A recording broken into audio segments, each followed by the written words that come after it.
मंत्री धनंजय मुंडेंच्या राजीनाम्यासाठी वाढता दबाव। अंजली दमानिया आणि सुरेश धसांकडून राजीनाम्याची मागणी, तर अजितदादांचं मुंडेंजवळ अडलंय काय? सुरेश धसांचा सवाल।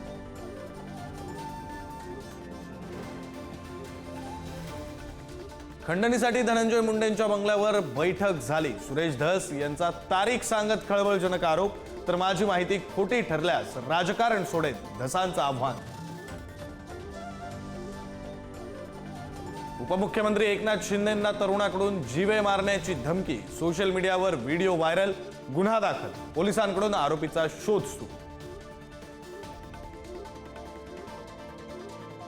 मुख्यमंत्री देवेंद्र फडणवीस आज कोल्हापूर दौऱ्यावर। नांदणीमधील जैन समाजाचा महाराष्ट्रातील सर्वात मोठ्या पंचकल्याण महामस्तक अभिषेक सोहळ्याला राहणार उपस्थित। तुम्ही मला मतं दिली म्हणजे सालगडी केलंय का? तुम्ही माझे मालक नाही।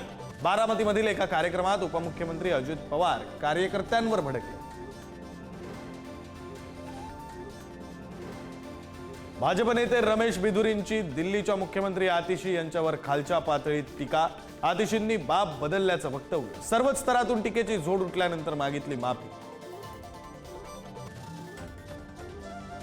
मुंबईसह राज्यात येत्या काही दिवसात थंडी वाढणार। पश्चिम महाराष्ट्रात पारा 15 अंशांहून खाली येणार, हवामान खात्याचा अंदाज। विदर्भ आणि कोकणात तापमानात घट।